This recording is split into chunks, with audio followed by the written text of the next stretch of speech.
Is there another guest coming? Julie, when I first announced this podcast, people were pushing past one another. They were like, yes, I'm all for it. I want to do this. Let's do it. And then the day I announced that the date had been set, people started putting their hands in their pockets, looking at the ground and whistling. What can I say? Imposter syndrome in all its beauty. What's that? Does it illustrate the imposter syndrome? Exactly. I mean, I think maybe I was being a little bit adventurous, asking for people who have experienced, like Mel is laughing, I know it's a bit Irish, asking people who have experienced the effects of imposter syndrome to come on to an actual recorded podcast. Yes. It's like, tell me while I record your face and your voice about all the things that you find hard about showing up. Yeah. In your business. Anyway. Hello, welcome to the Design Lounge, brought to you by the SketchUp Hub, and more specifically, me, Anita Brown. I called the podcast the Design Lounge because I wanted to create a relaxed environment where design professionals could engage in open discussion surrounding topical issues affecting the interior design industry today and hopefully contribute to positive change for the future. Welcome to the second podcast of the Design Lounge, brought to you by the SketchUp Hub, which is owned by me. Okay, today we're going to talk about imposter syndrome, but specifically with regards to the interior design industry and interior designers setting up in business and the complications that can arise from that, and how interior designers can move forward in their businesses and not just overcome imposter syndrome, but actually embrace it. Because as I've been doing a little bit of research about imposter syndrome, I've kind of realized, and even just from my own experiences, it kind of never goes away completely, kind of. It's kind of like sitting right here, like kind of, you know, and I think it's just how you change your perspective and how it fuels you is probably where the secret lies. But anyway, so I just want to formally introduce my guests today. So first of all, we have an interior designer who has been in the profession for 4 years. She has started up in business this year. Great timing. Yeah, perfect timing. And well, let me just get my notes here just to make sure I'm not missing anything. And I asked this woman from London to give me an example of a recent experience where she had encountered imposter syndrome, and she had felt that it was really to do mainly with starting her own company. She said that she felt that she was capable, but the comparison aspect with everything that was going on around her, especially on social media, and putting yourself out there with regards to actually selling yourself and your brand and your business, was, causing her concern, a lot of concern, and that is very valid. I mean, everyone in business is going to relate to that in some respect. So Julie, you're very welcome today. Thank Next you for up, we having me. have Mel, a fellow Northern Irish lady, and she owns a business called, is it just Assembly? Mm-hmm. Assembly. And I first became aware of Mel via Instagram. She has a very easy charm and a fantastic sense of authenticity when she speaks. She's the sort of person where you would speak to her within about 15, 20 minutes and you're like, she's my new BFF. I want her in my, she's in the group, she's in. So, and it's a very, I remember hearing her say the terms, because I actually watched her speak at an event a number of years ago. And it was the first time I heard the term take up your space, and I was inspired. So she's very, she gives you a lot of inspiration, a lot of motivation.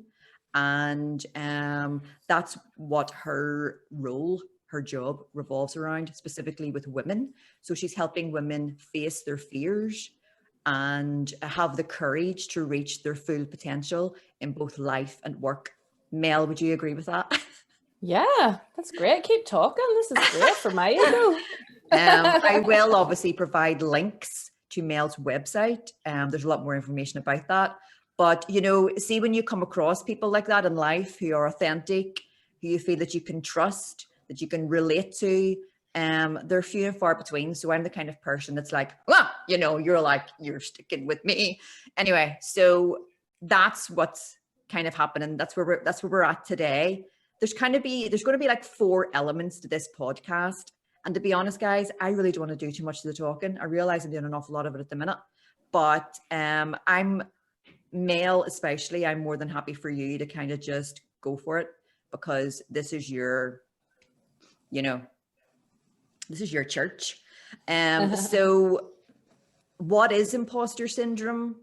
What underlies imposter syndrome? And even from the research I've done, whoa, there's like layers here, guys. Like if you want to really like go there, especially when it comes to women experiencing imposter syndrome, there's so many layers. And so what underlies imposter syndrome? Then obviously we can give Mel, Julie especially, you can give Mel insight into interior designers, how they are behaving as a result of their experiences of imposter syndrome. We're really talking about self-sabotage and inaction there, really, as to what they're doing to keep themselves back, really. And then positive steps that we can take as interior designers to move forward. And as I said, maybe not so much overcome, but embrace what that is and use it as a way to challenge you instead of hold you down.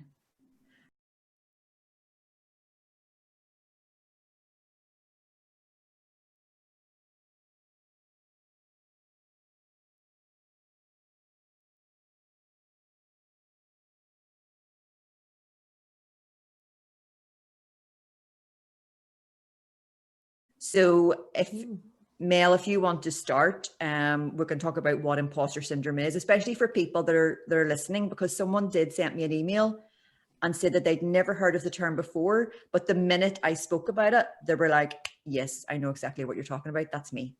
Yeah, well, first of all, thanks for having me. It's great. And so I was kind of thinking about and reading through some of the examples that you had sent ahead of time about how this shows up in particular for the audience that is going to probably be listening to this most, which is the interior design world, and probably mostly women. And I was thinking, you know, is there anything specific about this? And there might be some, you know, specifics about imposter syndrome that relate more closely to this profession, but essentially it's, you know, imposter syndrome really is that feeling of, am I good enough to do this? What are people thinking? If I show up and fully own my space, am I going to be called out? Is someone going to find out that I'm not good enough? Am I going to, all of those feelings of like, should I be here? Should I be doing this? And and then the stuff that comes as a result of those feelings, right? The specific action that we take when imposter syndrome lands, you know, hard. And I think the most interesting thing to know is that the truer sense of moving towards, I'm going to go straight in deep here. Okay. Is that okay? Yes. Yeah. Sorry, look at that. My jumper has one blue arm and I like it. It's like Superman, isn't it? Sorry, go ahead. But what I have realized in all of the time and the many women that I have coached and talked to and been in community with that are putting stuff out there into the world, that are creating their own thing, is that the closer you move to a truest, most honest representation of your gifts and your skills and the things you care about the most, the more imposter syndrome is going to show up. So the closer you get, and so that's in some ways brilliant to know in a way, Yep. because you're kind of, you know, when those feelings of doubt, fear, other people's opinion kind of swirling around, all of that comparison stuff, when all of that is like really, really present, it's probably a good indicator that you're moving towards something really authentic to you. But obviously then that I would imagine, just from my own experience, and Julie, you can probably relate to this as well, it's because the risk is higher because it means more to you. You know, the accountability is so much more, the stakes are higher. So, and because it's so important, you're like, you know, it's like, Mel, a lot of my followers, and I think a lot of your audience and your customers, in addition to mine, would be very similar this way. Midlife career changers, like it's all around people reaching a certain point in their life where they're like, what am I doing with my life? Why am I in this job that I hate? And a lot of my students, lawyers, nurses, you know, doctors, teachers, they've decided to take up interior design because that's their passion. And then linking back to what you were saying, because it's so important to them, they're giving up so much to do this. They're changing the direction of their lives. It's, you know, you can feel then the weight of, it's so natural and understandable that they are going to experience that doubt as if, well, first of all, am I doing the right thing? And two, am I going to succeed? Right. Yeah. And those are all super valid questions to ask. And I don't think that there's anyone who creates anything that's worth knowing about or seeing or hearing that hasn't had those questions and hasn't had those doubts and fears. And like you said, it's not going away, because what we need to know about imposter syndrome is that's just, I guess, another word for fear, right? It's another word for just plain old fear. And we need fear. We actually really need it. It keeps us safe in lots and lots of very important ways.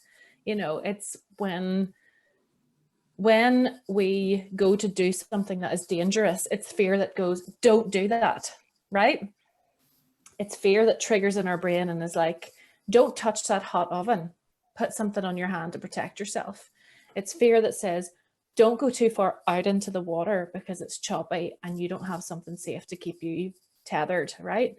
It's fear that says, whenever you're walking, particularly as a woman, you know, at nighttime, don't go down that street that's not lit up because it could be dangerous. And you kind of protect yourself and you find another way to move. And so we need fear. We need it to keep us safe.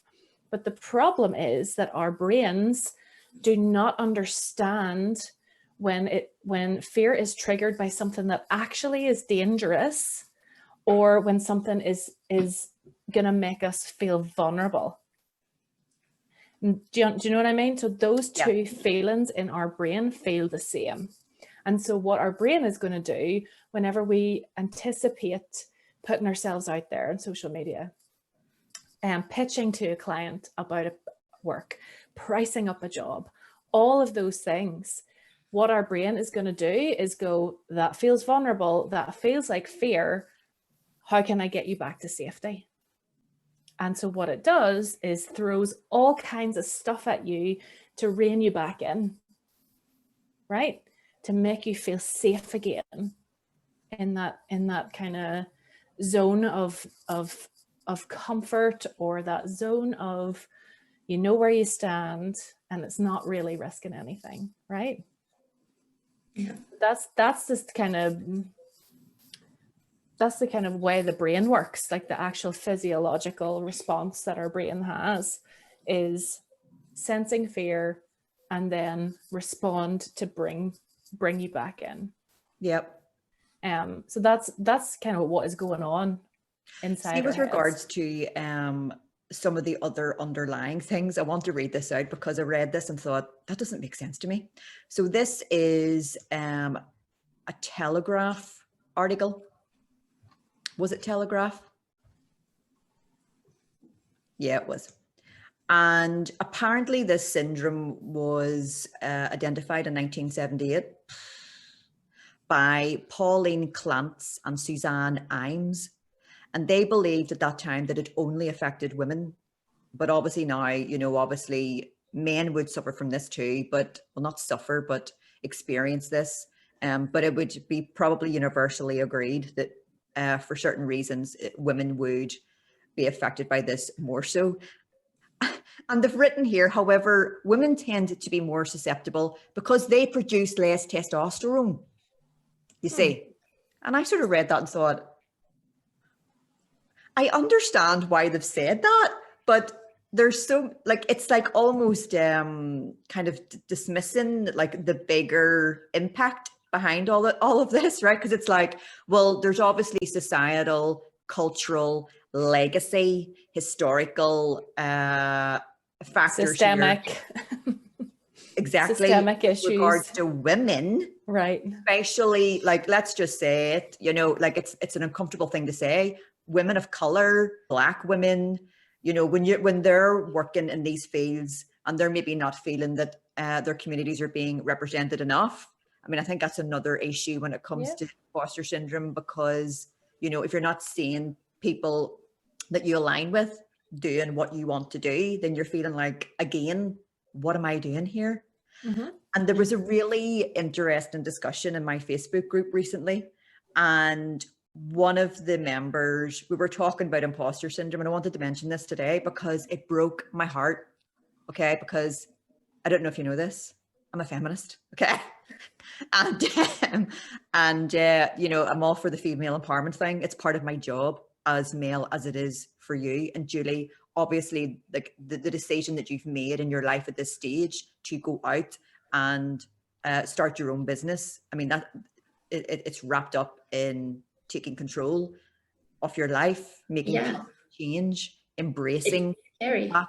Okay, so you're obviously going to, understand where I'm coming from there. But when I was talking about this, one of the Facebook group members said, isn't it strange though how it seems to always be women? And I said, well, no, not really. Discrimination, oppression, sexism, gender stereotypes. Hello. I mean, like, is it any wonder that we're experiencing this? And what she said was, and if she's watched, she will watch this and she'll know that I'm saying this, it's from a good place. She said, to try and build myself up and help me with confidence, if I'm doing something that's making me feel the effects of imposter syndrome, I will say to myself, think like a man. And I said to her, that's breaking my heart a wee bit, because not that I'm like, I hate men, because I love men. That didn't come out right, but you know what I mean? It's like, this is not about man bashing, but I want you to think to yourself, well, I'm going to go into this meeting thinking like an empowered woman. It's like, and that did break my heart a wee bit when she said that. But that's normal. Like, as in how she thinks is normal, because everything that we have, like, we are still establishing, like, we're still waiting for old systems to die off, so that we can and usher in these new ways of showing up, women being able to show up and feel safe, right? Because for so long we have not felt safe to show up in particular industries, and as our full selves, as feminine or as more masculine, or in whatever way. And so I understand why, that would feel like a natural default to go to, well, how would a man show up here? Because, like, there's what is the saying? It's like, approach this opportunity with the confidence of a white, cis, hetero privileged male. Yeah. And that's how we should be approaching things. But I actually don't agree there. And I think that we are creating new systems and ways of doing things that can actually be representative of the vast variety and beautiful diversity of women and all their nuanced ways, right? It doesn't have to look like business world, doing business, showing up, doesn't have to look like what we have always known. And you know But what? that That's takes really, time. that is such a valid thing. And it's a slightly different conversation, or for another time, but it's like, it's only within the last, probably like in my life, the last maybe 5 years or whatever, that I've become a little bit more awoke in terms of, wow, we're living by all these set conditions. And I grew up with those conditions because my parents were brought up in those conditions. And you're conditioned to think and feel a certain way with regards to gender stereotypes, your role, what you're supposed to say and do. And like, maybe I'm a bit late, maybe I was a bit late in becoming awoke this way. I remember just thinking, wow, that's unbelievable. Like, I've lived most of my life so far complying with these set conditions. It just, my mind was like, Yeah, and I mean, it's a big conversation, but it's definitely connected to imposter syndrome. It's definitely connected to the idea that we're supposed to do certain things, and so for women in particular, when it comes to owning a particular space, which it might be that space within starting a new business or creating something or putting a new idea out there into the world, that's going to feel super vulnerable, because not only are we maybe some of the first generation of women in our families or our, or whatever, to like have the possibility to do that, like to actually have the option of having something of their own that is autonomous for them. Like my mom could have done that. She didn't. Like, they were women in my family worked, but they were never entrepreneurial really, so it's the first, you're doing something for maybe the first time in generations in your family. But then also on top of that, you have this entire world open to you of how you are being able to be seen to do that. So normally you would only really get to see an entrepreneur if it was like a feature on a TV program and there was 4 channels for you to see it, and that was the only space that you ever got to see it in. But now you can open this little computer on your phone, like in your hand, and see what anybody is doing in their business.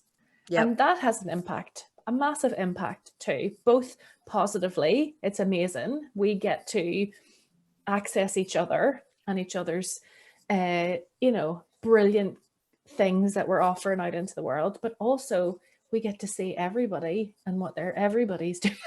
Yep. And that's overwhelming, and that's distracting, and then leads to imposter syndrome even more, right? Julie, just 2 seconds, Mel, to get Julie's perspective on this a little. With regards to setting up in business yourself, do you want to give us a little bit of insight, especially for the audience? I'm just very aware of the audience watching this. It's going to be interior designers, predominantly women, because we've just hit on things there about gender stereotypes, and I mean, even women in business, that's still a fairly kind of new, ethos. Even you learning SketchUp, that's what I do. I'm teaching interior designers how to, teaching them to use CAD software, which is a male-dominated field. Yep. And I know that when I'm teaching you, Julie, and everyone else, they're full of fear, they're full of anxiety. They know that that historically women and CAD software just doesn't go together. And that's when I realized too that when I was teaching CAD software, it was so much more than just learning CAD software. It was about facing your fears. It was about setting new challenges. It was about contributing to making positive change. I mean, it actually contributed to a crazy amount of fulfillment and a sense of achievement. And I remember getting an email from one of my students, and she told me all this, and the tears were streaming down my face. And I was like, this is blowing me away. What? And it flipped the switch for me then. So Julie, I'm interested to know how you feel about all of this with regards to setting up your own business and even learning CAD software, and the feelings that you have when it comes to those underlying, reasons to imposter syndrome, whether it's comparison, fear, all those kind of things. Yeah, so everything you said, basically, I can relate to that. I had a career change in my late 20s. So will I be able to do that? Will I be good enough? But then with starting business, it's a completely different thing, because before you're working for a company, it's not you, it's not your name, it's not your personality, it's not your talent. With your business, it's you. You are the brand, and it's your core. If you're criticized, if you're judged, if someone thinks you're not good enough, they're not going to direct it towards the business. You take it personally.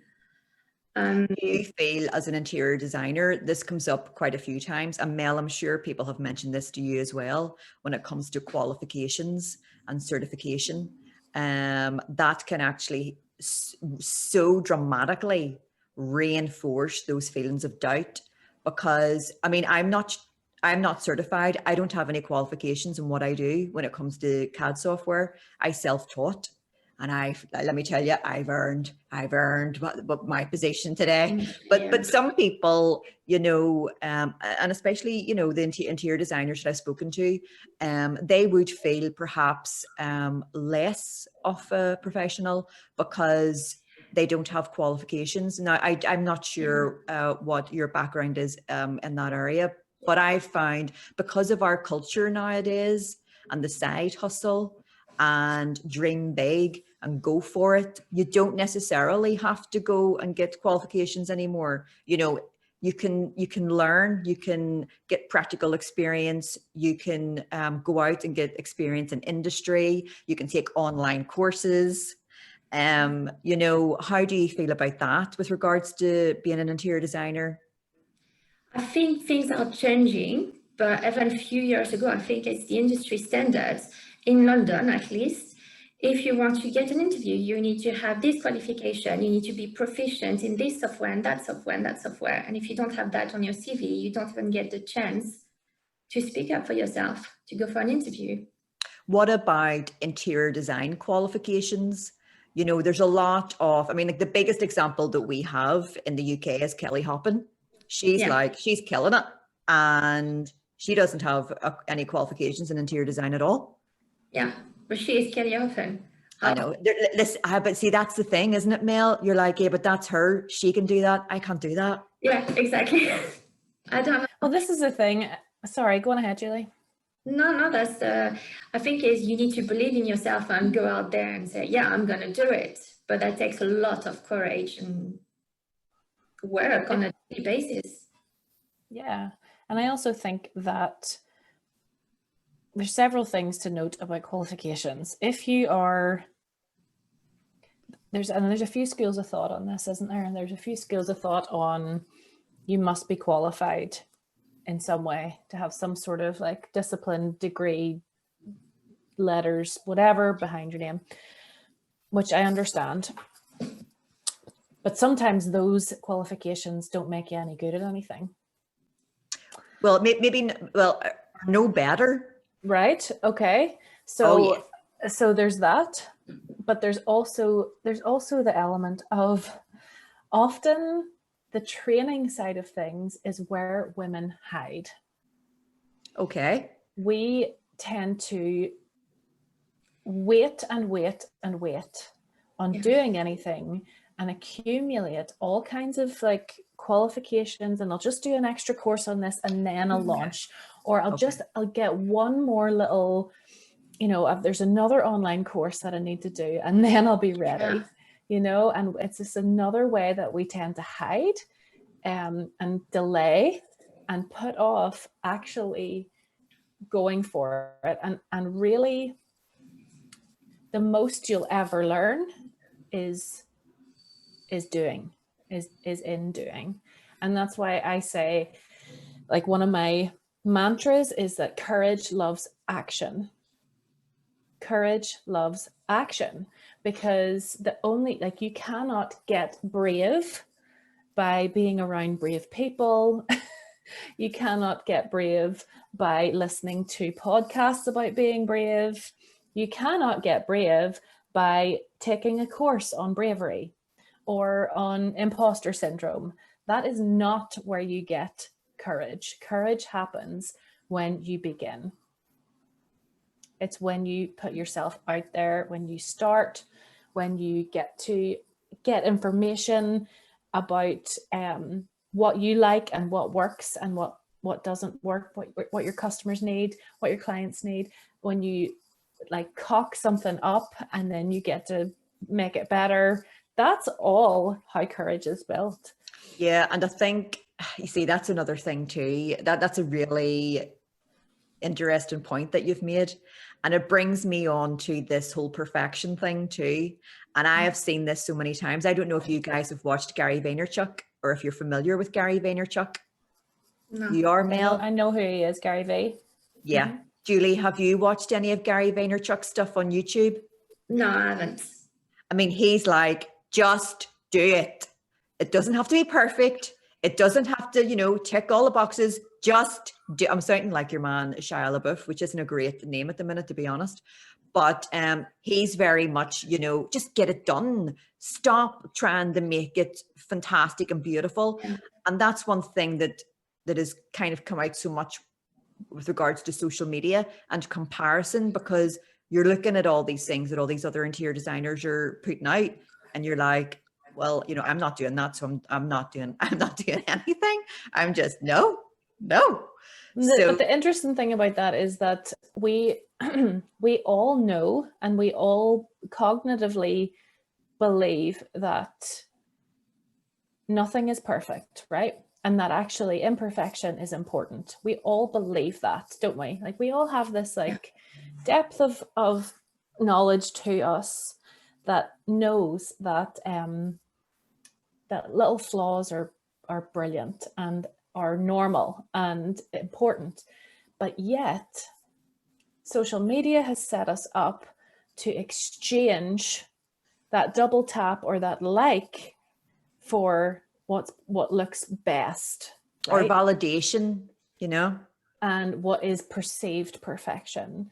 That so it doesn't always match up what we really believe and know to be true, and then what we see as being rewarded. Yep. The things that are rewarded with the likes and the comments and the sharing is the seemingly perfect stuff. That's the stuff that shows up on our explore feed on Instagram. That's the stuff that shows up, as the high profile accounts, is the kind of flawless stuff. And so even though all of us know that that's not real, we still participate in that exchange of rewarding perfection, right? Yeah, you're absolutely right. And so Julie, that's why it's interesting. Do you see many interior designers putting stuff out on social media, and you're looking at it all the time and you're thinking, you're not being truthful? You're just putting all this out from one perspective. You're not giving an authentic look at the role, what it involves, Yeah. the downside of it. I mean, I have to be honest, like there are times where interior designers, I mean, this is part of the curse of being a creative. The number of interior designers that work for buttons or don't fully charge for their time is unbelievable. And they've told me this because, and they're not alone, it's the curse of the creative. Many designers, graphic designers, stylists, photographers, whatever. And that's just because people who aren't creatives just don't have a full appreciation or understanding of what's involved in the creative process. And I can understand why someone who isn't creative would find it difficult to grasp that, but it's our responsibility to educate and set expectations. And that's not always being done. And I've been guilty of that too. But I do know lots of interior designers that say, you know, if I actually charged for the time that I put into this, I wouldn't get paid. They would laugh at me. I don't know if you're familiar or if you have experienced that or if anyone has told you that, but you certainly don't get that impression on social media. You know, you're just, the realities of that role and what it involves, just, it doesn't come across very often. No, on social media, you just see the perfect picture, everything is really square, like everything is perfect, but how many hours behind that shot the designer worked to achieve that? Mm-hmm. How many hours to edit all the photos and to schedule, to post everything? We don't really, I think it's getting better, but at least the clients will not see that. I mean, even putting a design scheme together, even putting a really cohesive, polished, professional mood board together, it takes quite a few hours, you know, but you're not seeing all that, you know, you're just seeing like the final ping. Mm-hmm. And then like Mel, it's getting to the stage too now where the cracks are showing and people are kind of,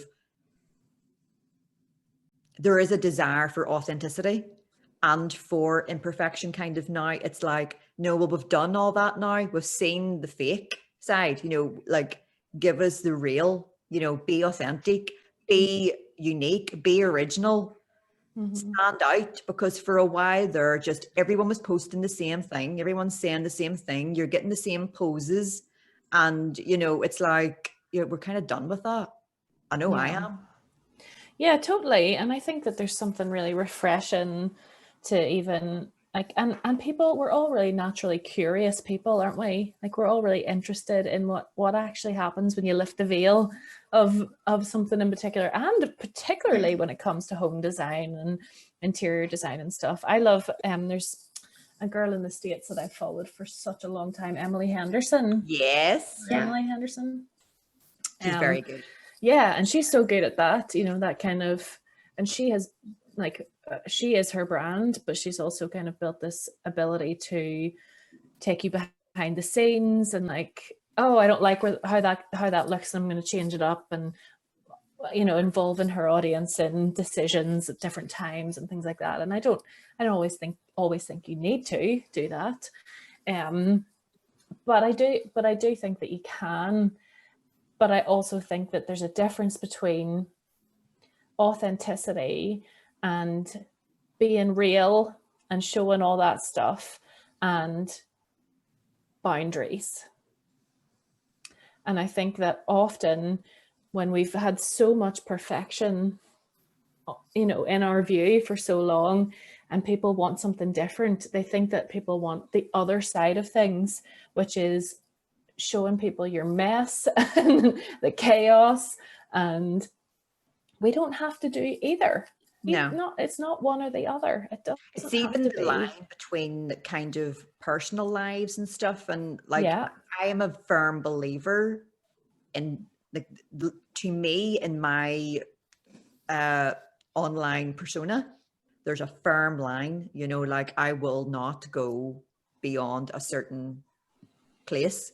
But I actually wanted to talk about the social media thing a wee bit more, Julie, with regards to interior design and Mel, because interior designers always give me feedback about how the thought of going on video on Instagram, they feel the fear at the top of their heads, and it just goes right through the body, right in their soul, all the way down to their feet.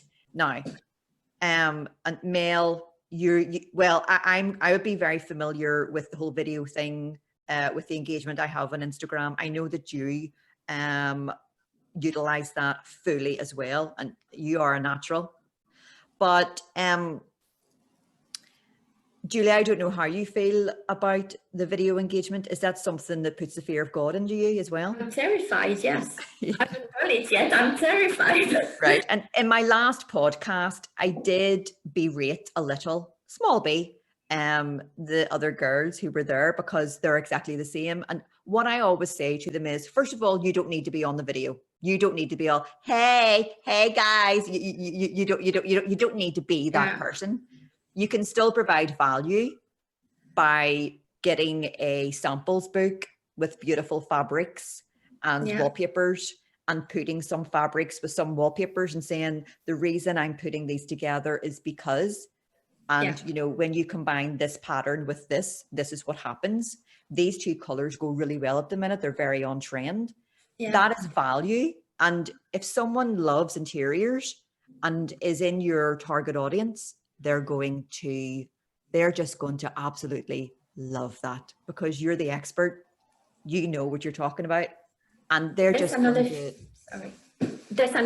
I have is like being on camera is one, but the second is, what can I bring to the table? Even though I know I'm a designer, that's fine, but it's really self-sabotaging and self-doubt.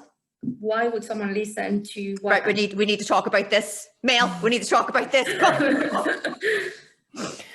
Okay, yeah, no, I mean, that is so, honestly, it's just so common, and it's so natural that you think that. It really is. Like,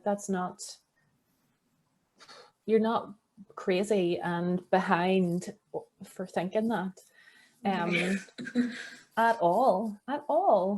And I think part of the problem is often that we're consuming so much of other people's content that we assume that it's all been said and done. And or we think, well, I can't do that because someone else did something like that, and I don't want them to think that I'm copying what they're doing, or whatever it is, all kinds of stuff, right?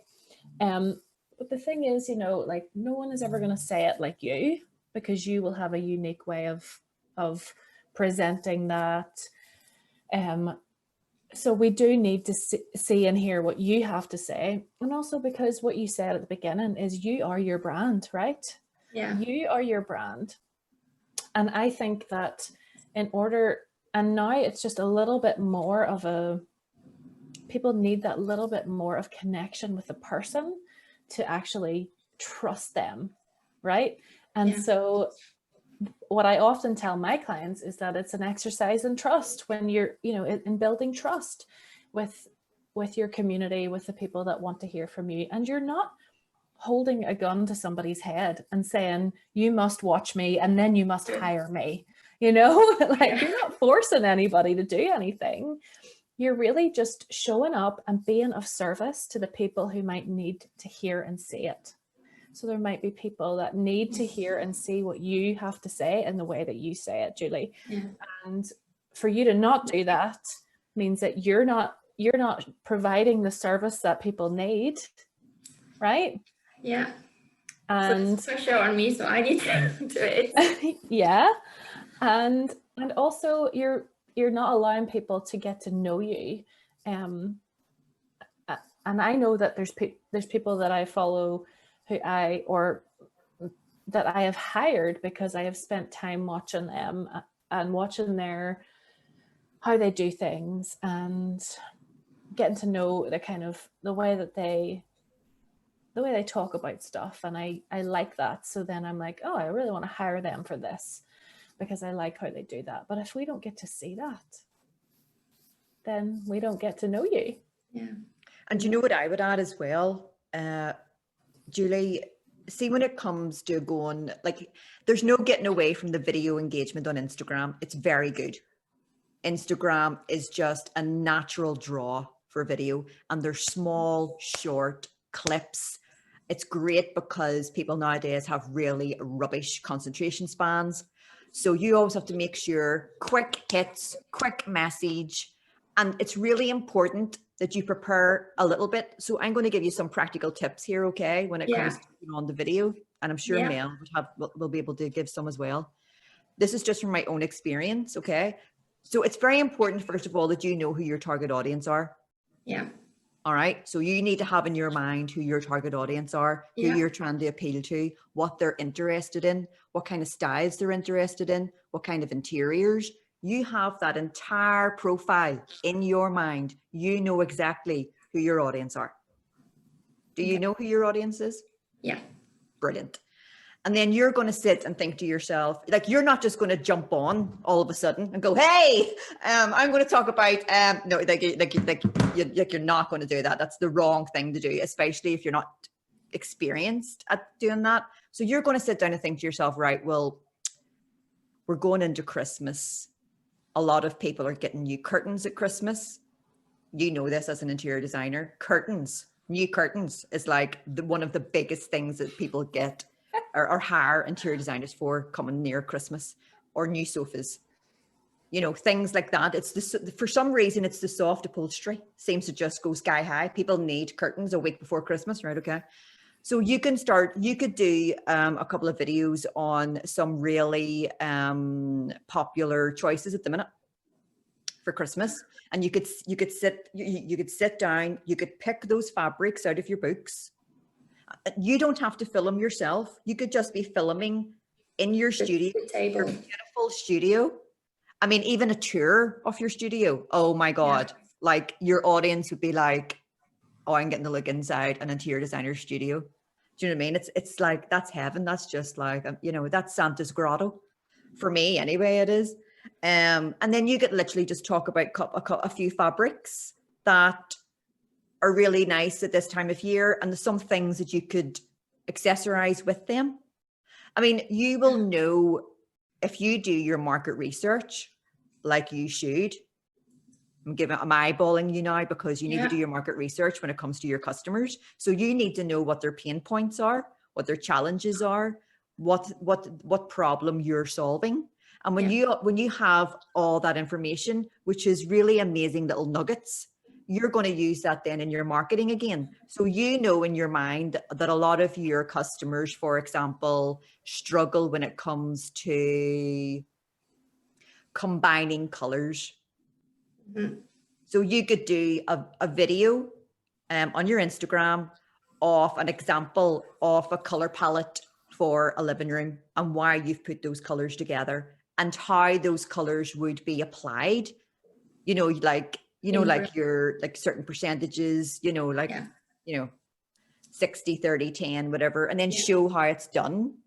So that's still value, but it's always just making sure that it's specific to your audience and that you think about it beforehand. And I know that if you sat down right now and I said to you, list 5 areas that you could talk about that's offering value to your audience, you'd be able to pick those up like that. Yeah, probably. But But it's just a matter of, like Mel said earlier, just do it. Just do it. And then the first time you do it, you're going to be sweaty. You know, it's not going to be glamorous, but you'll have done it. And then the next time you do it, there's still going to be a bit of sweat, but you're going to be just that wee bit more confident. And then the next time you do it, and then gradually gets easier. It will get easier. I promise you it will get easier. I think it's the first step to take that is the hardest. Yes. But what I'm trying to say is, if you prepare and you know what you're going to say, and even talk out loud a couple of times before you go on and record it, you know, listen to your voice and say what you think you're going to say. Hey guys, today I'm going to talk about X, Y, and Z and blah, blah, blah. And then I'm going to show you this, and look how gorgeous this is together. And don't forget that you're not going to be on camera. So you're just going to be filming your desk with this stuff on your desk. And, you know, and don't go live, you know, and don't forget as well that if you do record yourself and you make a mistake, you delete it and you start again. Like, there's times, I'm sure Mel is exactly the same. There's times where I've gone on to do Insta stories and I've had to do it maybe 5 or 6 times because that day I was just not switched on. Absolutely. And, you know, you're having to do a couple of takes. I have to say now, Mel, you do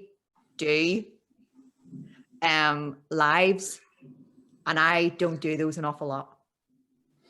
I actually find lives less intimidating Really? yeah, because I don't have, I like that. There's no opportunity for me to go and have an edit and stop and start.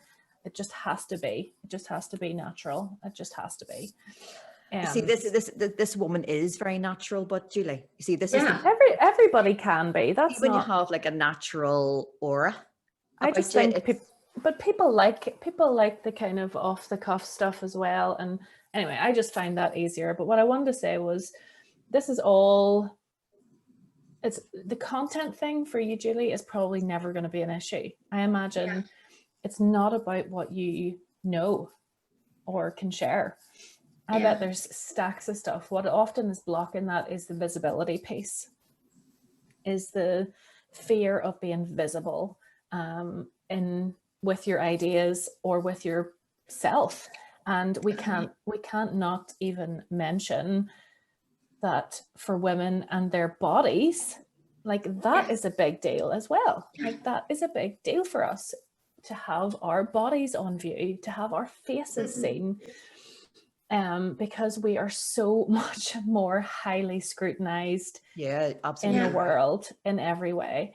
So that feels vulnerable as well, is the actual physical side of being seen.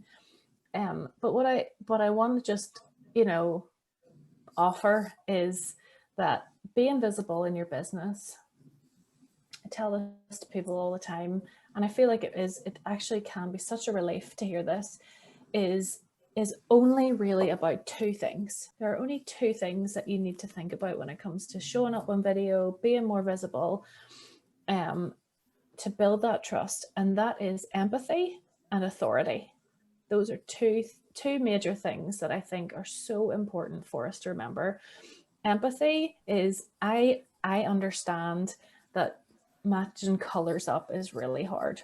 Like it can be really overwhelming. I understand that actually picking a fabric out of all the selection that is available to you is overwhelming.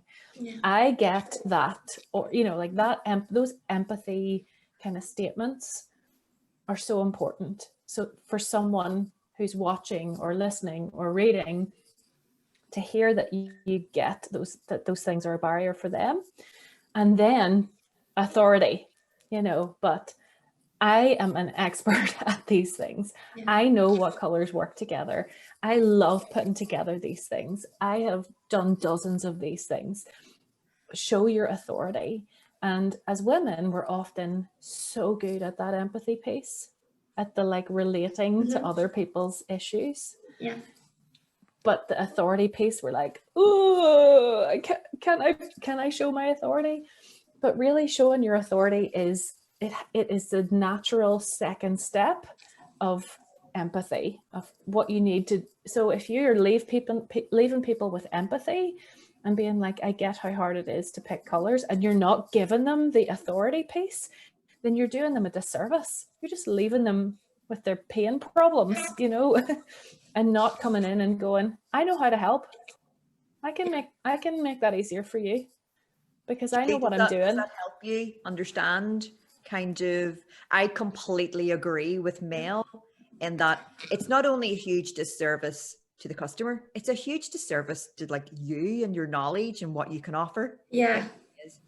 I would love you. Do you have an Instagram account? Yes, I do. I would love you to try even this week doing one Instagram story. Yeah, that's the kicking. And I would love you to sit and think about what it is you'd like to talk about, something that you're really comfortable talking about, where you feel very confident, because everyone has an area where they have an area of expertise. So mine is technical drawing and presentation and all that palaver. So you're going to have something that you excel at when it comes to interior design. And I would love you this week to do an Insta story to offer value to your customer about that particular thing. What do you think, Mel? Absolutely, yeah. Absolutely. No bother to you can do it. What's your Instagram? Account? It's Vibration Interiors. Vibration? Yeah. Okay. I'm gonna go and follow. Oh. what I wanted to say too very quickly is, I'm just aware of the time. We've literally got 30 minutes left. And there are other areas in the interior design arena where you guys are experiencing self-sabotage and inaction, Julie. And I'm going to just say this, Mel, just in case there's something that I'm not picking up on here, so that we can hit these very quickly with some kind of practical tips. The not taking on prestigious clients or prestigious commissions has been mentioned a couple of times, where people are avoiding going for more high profile or more kind of affluent, big budget commissions that they know they can do, but they just have that thing where they just don't have the confidence to do it. You know, it's the self-doubt again. Then there's not charging what you feel is a fair price. That's huge. Because you don't feel that, you don't have the sense of conviction to stand by the price that you do feel that you're worth. Although, to be honest, that's not exclusive to interior designers. I mean, that's just such a well-known, such a popular, not popular, but you know what I mean, it happens frequently in so many different industries. After images not being posted on websites or Instagram, which to me is like, it's interior design. You're being hired to change a room to make it look beautiful. You should be showing those photographs. That's that's your sales tool. Well, one of your sales tool, that's going to grab your target audience, and they're going to be like, I want that room. So Mel, from that perspective, what do you feel? I mean, there's general things that we can talk about. The money one's good. The money one's a good one. I think that's particularly tough for women, because we have attached so much meaning on money and what it means about us. So if we have such a heaviness about that whole exchange, right? And what it means, and for a woman to charge the full price and to say that or send that invoice or pitch that or whatever, we do not think of it transactionally as men do. We think of it very emotionally, as in, what will they think of me if I ask for that, right? Will they think that I'm a bitch? Will they think that I'm too big for my boots? Will they think that I am deserving? And that's enormous. It's really enormous. And so what I often tell my clients is that when it comes to money, we have to get our nose out of people's wallets.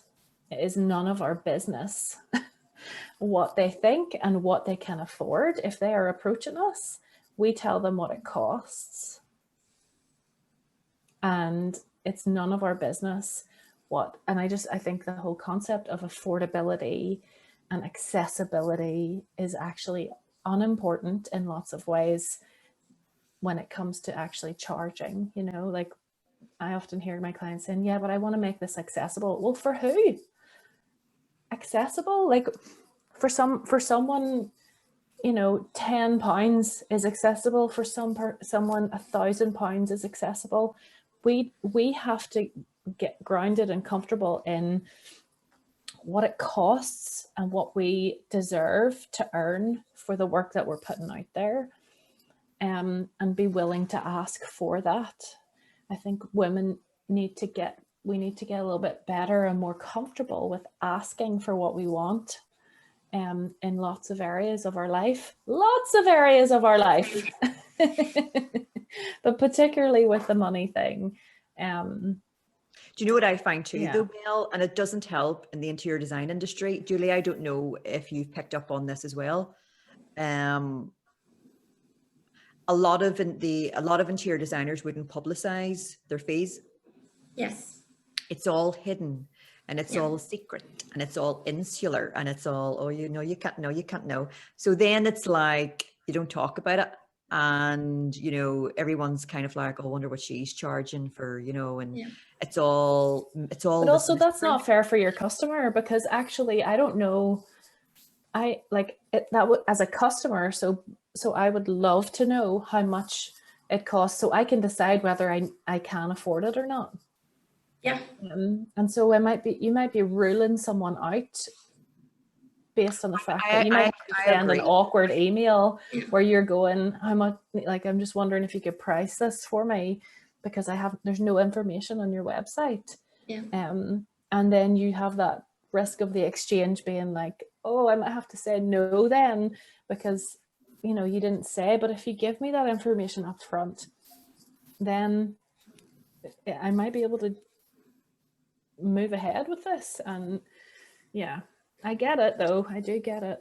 I get it. Julie, how do you feel about the whole kind of secrecy regarding fees and charging for your worth? Would you have those kind of feelings of feeling awkward and uncomfortable? So on my website for my business, I've put all the prices. It's completely transparent. And I did some kind of fake project that timed myself, see how much it would take me to do this and that. And then based on a price per hour, I just decided on the prices. But it's true that most designers, they don't advertise their fees. And as you said, Mel, you as a client, you have to inquire, engage, and sometimes you waste each other's time. Right. Yeah. Wasting each other's time is totally true. Yeah. I just want to say that I have made a couple of notes here about some things that women can do or interior designers can do in general to help overcome / embrace imposter syndrome. And Mel, I don't know if you can chime in or take over with some of the things I have. I'm just going to mention them very briefly, and then you can decide what you would like to elaborate on, things that you feel are really pivotal, or things that have like a big impact on flipping that perspective and that help to create a lot of change. So some of the things that I have put together is acknowledging that it exists and that it probably won't go away. Talk to others in a similar scenario in your industry. Take a look at your goals and expectations and make sure that they are realistic, and appreciate that perfection is overrated. We already spoke about perfection anyway, and how dangerous that can be.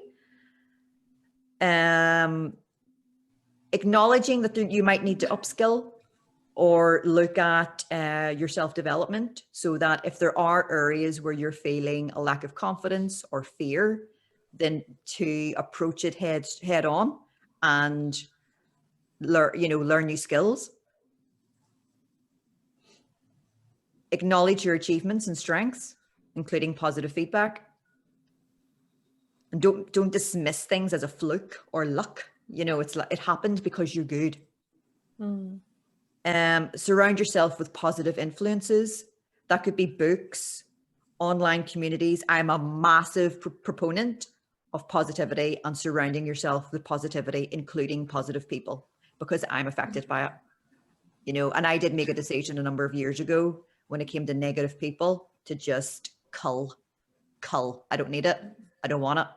So one of my kind of ways to help with the imposter syndrome is obviously, you know, if you want to be something or someone or change your life in a certain way, and you know people that are doing that, start getting to know those people, you know. Yeah, that's kind of what I've come up with, Mel. If you just want to elaborate on that. I think probably the thing that makes has made the biggest difference for me. And so even though I coach on this and I run programs about this and everything, it's still part of my life too. Like I'm not exempt from self-doubt or imposter syndrome or comparison or any of those lovely Oh, I'm things exactly that, the same. you know, I'm not without any of that. But what has helped is prioritizing, cultivating my relationship with self-trust, with learning what it means to cultivate my intuition and my sense of trusting myself. Because what really is often at the root of this stuff is not trusting ourselves, right? Is I don't know if I can trust myself to charge that. I don't know if I could trust myself to go for that opportunity, for that more high profile client. Can I trust myself to do a good job? Can I trust myself? Can I trust myself? And so absolutely agree with everything you're saying, Nita, for sure. But really the biggest difference is made in how we can learn to trust ourselves. And so often that means getting to know our own voice again. I know that sounds a bit woo, but actually going to ourselves first about things instead of going outside of ourselves, right? So thinking about, what do I want? What do I need? What do I like? You know, rather than consulting Instagram or asking somebody else, you know. I think that's a huge component of moving through fear and moving into a healthier space, is coming back to ourselves, learning to trust ourselves, and trusting that we are good, trusting that we are innately valuable and we have something to offer. Yeah, I mean, I would completely, yeah, for sure. Like it's always going to come from within. That's always going to be the starting point. You know, everything else will more or less, you know, kind of balance out once you have faith in yourself and your abilities and what you're doing. Yeah. Julie, how do you feel about that? I definitely am a big fan of law of attraction, being positive and... Oh my God, manifesting. Oh, yes.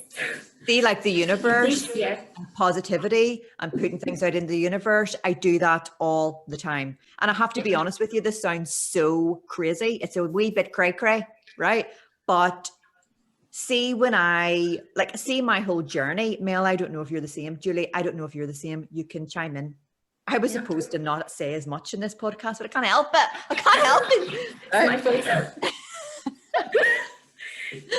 We need a podcast. It's like all day. But see, when I 5 years ago, I worked in the civil service, 9-to-5 job. And 5 years before that, I didn't even know what CAD software was. And everything that has happened to me has been organic. I never planned any of this. And I remember saying to my dad and people around me, I feel that if I don't follow this path, I'm doing a disservice to myself and what my path is supposed to be, what my journey is, because I keep feeling that the universe is telling me where it's showing me. It's like, Anita, take this road, you know, and I feel like I'm doing a disservice by not doing it.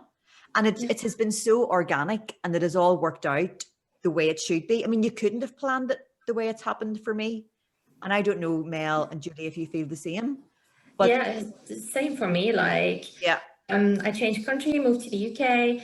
I used to be a midwife, then changed to interior design, but same, I never planned it per se. I just felt... I mean, that's a massive change. Like, I mean, wow. Yeah. Thanks. It just happened. I just did it. And then I was employed in London. And then with this year, doors were closing. So what do? I just open another one and just start my company. But it feels right to do it. Yes, exactly. And so many of my audience and my students feel exactly the same. But I do remember, my dad looked at me sometimes like, I don't know what planet she's on, because there's times my dad would say things and I'm like, shh, don't say it. Don't actually put it out. Just, he's like, what? I'm like, just, you know, say positive. Don't actually verbalize that stuff because the universe is listening. And he's like, she's lost it. Just listen to what feels right to you as well as a person, and not trying to please your family, your boyfriend, your friends, society, because society says you should do things a certain way. But just listen to what 100%. I completely agree with that. I couldn't have said it better myself. See? You're like saying things that are like, you know, articulate and powerful, and I mean, you know, well said. Mel, I want you to talk about your fantastic offer for your assembly community, and maybe talk about that a little bit to wrap things up. Sure. If you're happy to do that.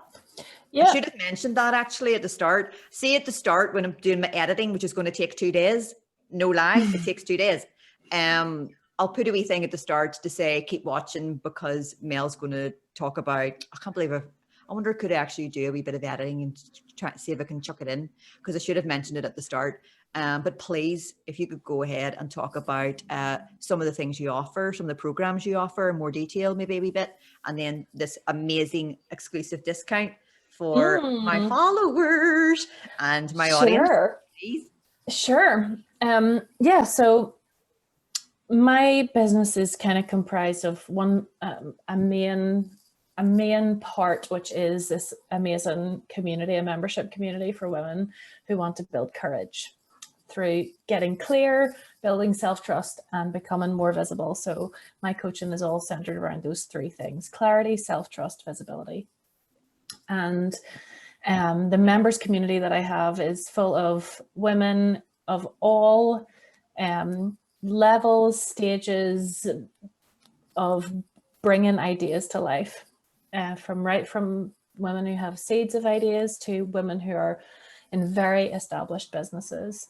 And that's why I know that all of the stuff that we're talking about is universal, from seed to established business, and there is no escaping it.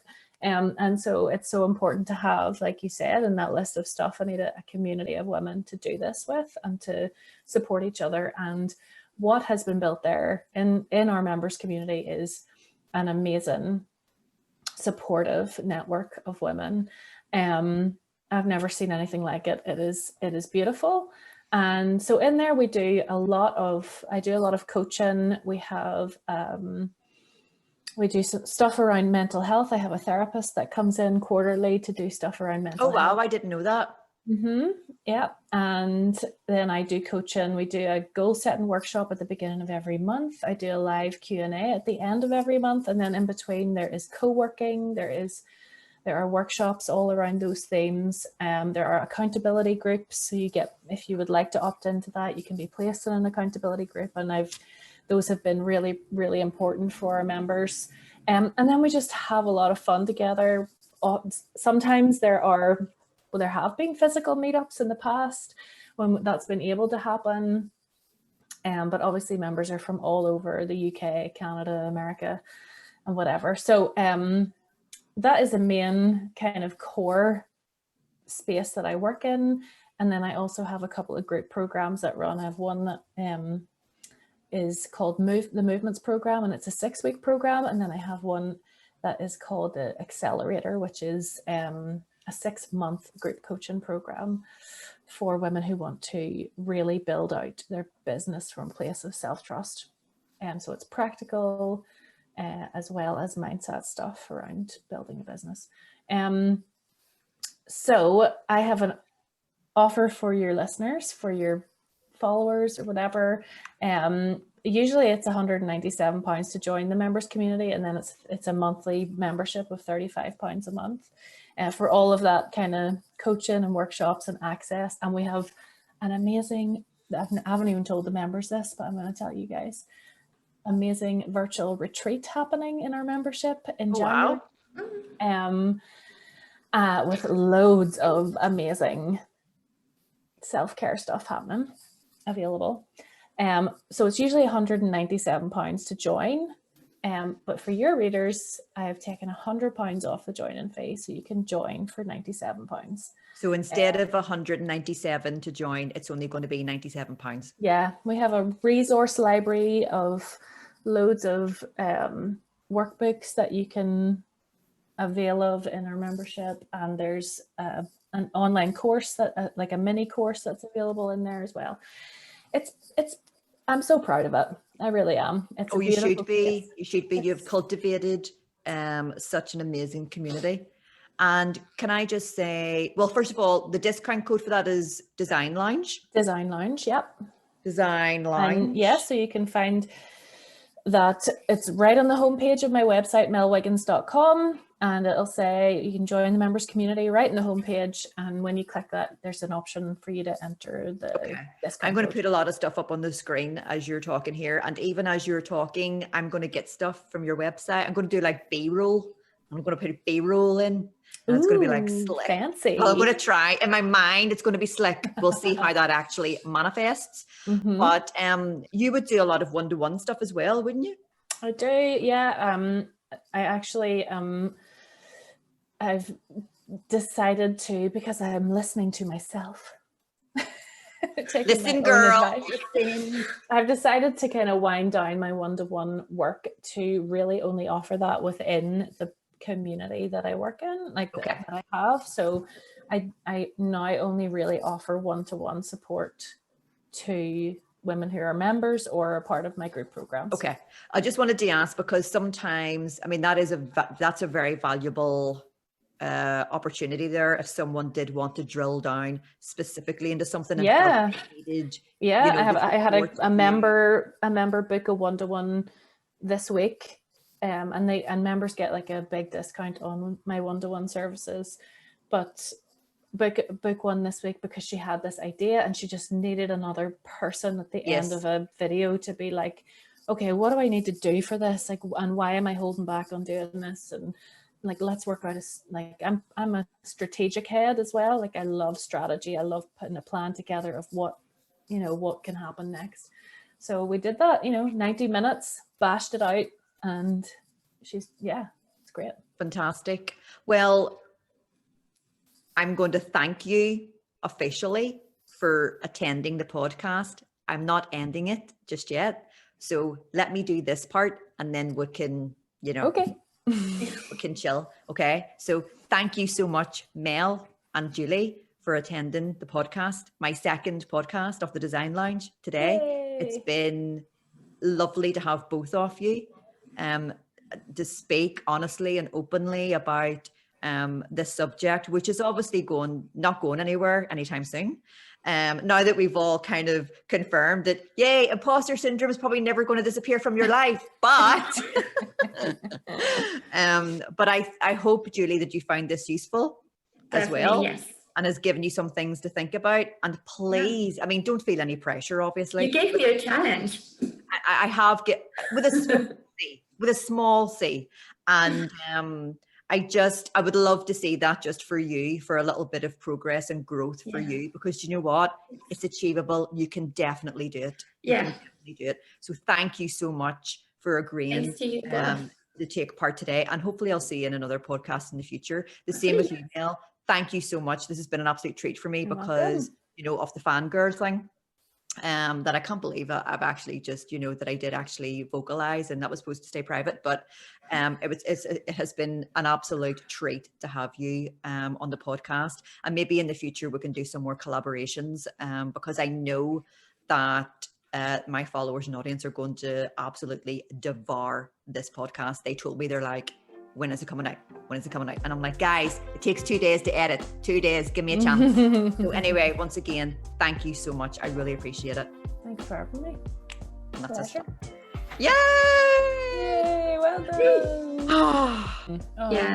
We didn't talk about Mel. We didn't talk about the fact that Julie, Mel is actually a little bit of an interiors gal herself. Mel, what is your Instagram account? Mel Wiggins. Mel Wiggins. We should have said that. I'll put it up in the B-roll. It's all about the B-roll. Totally fine. Mel has a beautiful house. She is very minimal.